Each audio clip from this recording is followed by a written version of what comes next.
एक breaking news आ रही है पाकिस्तान से। बड़ी खबर यह है कि पाकिस्तान आर्मी पर टीटीपी ने बड़ा हमला किया है। पाकिस्तान के सैन्य काफिले पर ड्रोन के जरिए इस बार टीटीपी ने अटैक किया है और वजीरिस्तान में पाक आर्मी को इस अटैक के जरिए निशाना बनाया गया है। एक पाकिस्तानी सैनिक के मारे जाने की खबर इस अटैक में है। टीटीपी के ड्रोन हमले में कई पाकिस्तानी सैनिक घायल भी हुए हैं। इस वक्त की ब्रेकिंग न्यूज, बड़ी खबर, ये टीटीपी ने एक अटैक पाकिस्तान पर और किया है।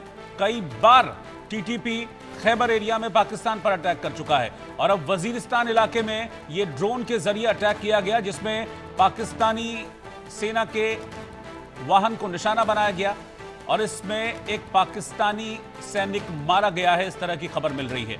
वजीरिस्तान में पाकिस्तानी सेना का काफिला मूव कर रहा था और उसकी मूवमेंट को ट्रैक किया और उसके बाद यह सटीक हमला टीटीपी की तरफ से किया गया, जिसमें एक पाकिस्तानी सैनिक मारा गया है। अब उसकी ये जो थर्मल इमेज है, ये मैं आपको बता रहा हूं। देखिए किस तरीके से ये अटैक किया गया है टीटीपी की तरफ से। ये पाकिस्तानी सेना का देखिए काफिला जा रहा है, थर्मल इमेज है। ये देखिए, ये काफिला पाकिस्तानी सेना का जा रहा था और ड्रोन के जरिए अटैक किया गया और पाकिस्तानी सेना के वाहन को उड़ा दिया गया इस अटैक में, जिसमें एक पाकिस्तानी सैनिक मारा गया है और कई पाकिस्तानी सैनिक घायल हुए हैं। उत्तरी वजीरिस्तान में यह अटैक हुआ है। अजय जांडियाल इस वक्त साथ में मेरे जुड़ रहे हैं। अजय, एक और बड़ा अटैक, पाकिस्तानी सेना के काफिले को फिर से ट्रैक किया, फिर वार किया और एक पाकिस्तानी सैनिक को मार दिया।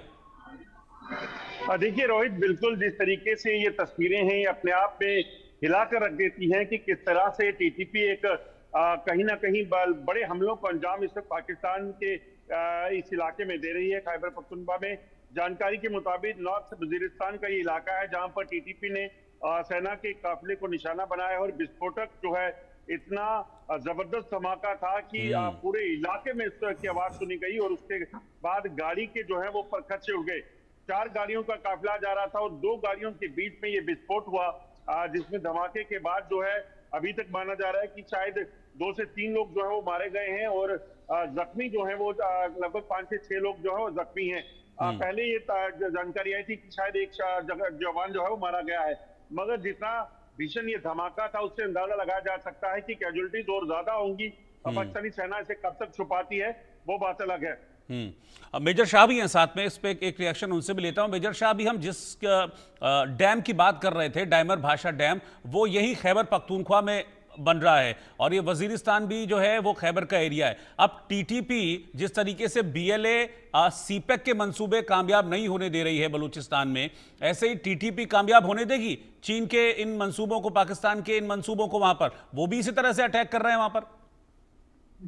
बिल्कुल, आपने रोहित भाई, आपने बहुत ही सही और लॉजिकल पॉइंट कही है और जांडियाल की बात बिल्कुल सटीक है। देखिए, तो सीपेक है चीन का, जहाँ पे इनके इन्वेस्टमेंट्स कर रखे हैं, चाइना पाकिस्तान इकोनॉमिक कॉरिडोर, वो जाता है बलूचिस्तान के अंदर भी इसका मेजर हिस्सा जाता है। अब बलूचिस्तान बलूचिस्तान लिबरेशन आर्मी तो नाक में दम कर रखी है पाकिस्तान का।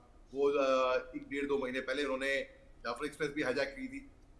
अब खैबर पख्तूनख्वा की बात करते हैं तो क्या वो होने देंगे? क्या वो मुमकिन है? नहीं हो पाएगा। ये पाकिस्तान ख्याली पुलाव बनता है, फूल पैराडाइज बनाता है, बेवकूफ बनाता है और बनता भी है।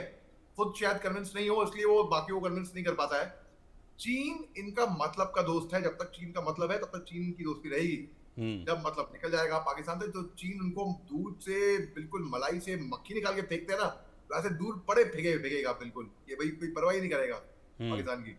तो ये बेसिकली फूल पैराडाइज जब तक रहेंगे ना, तब तक इनको अच्छा है।